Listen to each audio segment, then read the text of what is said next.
G'day champion, it's Stuart Stone here from Health and Fitness Over 40, and today we're going to talk about the most powerful thing that you have control over when it comes to your health, your fitness, your wealth, your quality of life in general. So let's get into it.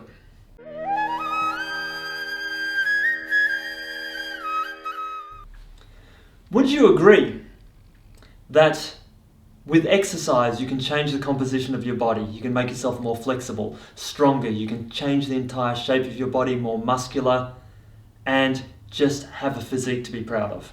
And most of you would say, yeah, of course you can. Would you also agree that with diet and lifestyle, you can change your body, your health profile, and the expression of certain genes in your body?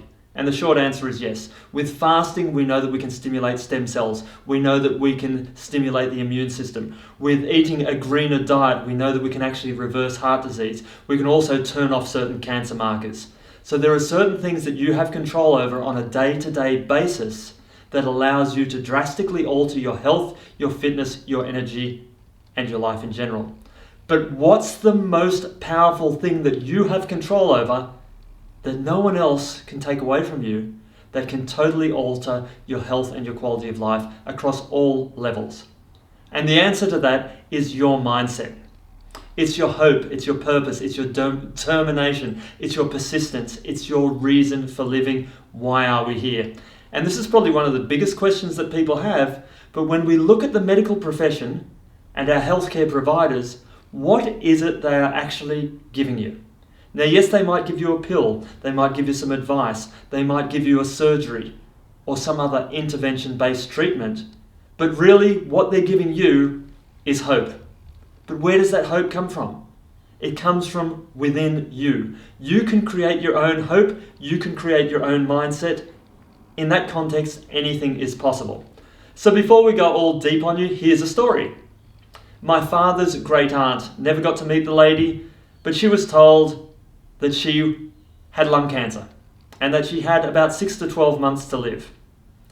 Now, she could have accepted that diagnosis, and so many people do. In fact, so many people accept that prognosis that when you hear, hey, the average person with this disease at this stage 3, stage 4 cancer, for example, makes it 3 months or 6 months, or go and get your affairs in order, you've got to realize that that's an average. In other words, for every average person that makes it 6 months, well, there are people who make it more than 6 months, and there are people that make it less than 6 months. Now, there are mitigating factors and contributory factors, but the bottom line comes down to this. You get to choose where you're going to show up on that timeline of average. In other words, you can choose to be average and last 6 months, or you can choose to be outstanding and make it significantly longer than that. So going back to my father's great aunt, she basically turned around and said, look, you've told me I've got 6 months or 12 months to live or whatever it was. And she said, bullshit, I'm going to show up to your funeral. And she said that to over 3 doctors, and she showed up to each and every one of their funerals. In fact, she made it 8 years and 11 months. She died at age 84. She outlived the odds. She outlived the projections of these people, probably because of her bloody mindedness and her determination. So we had a saying when I was going through university and working as a chiropractor, and it goes like this. Doctor, I accept your diagnosis, but I do not accept your prognosis. In other words, yes, I may have XYZ disease, I may have heart disease, I may have type 2 diabetes, I may have some form of cancer. But I do not accept your prognosis, because what you're doing is you're judging me compared to the average Joe.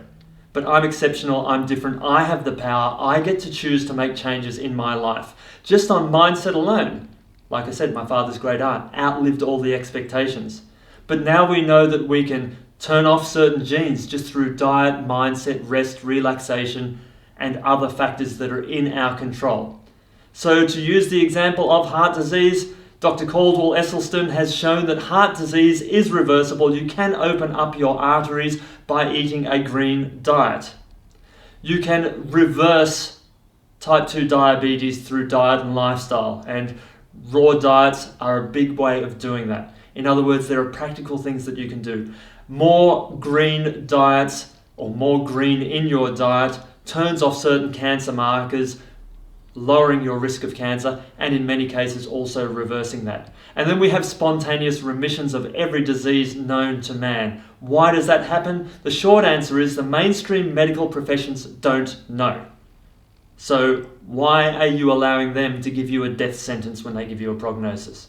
Now, I'm not saying disregard treatment. I'm not saying don't show up to your doctors and get the care. What I'm saying is take the prognosis with a grain of salt and do all the work in your control as well. Work on your mindset. Drink more fresh, clean water. Meditate. Get more rest. Eat a cleaner diet. Give your body the opportunity to heal itself and be well.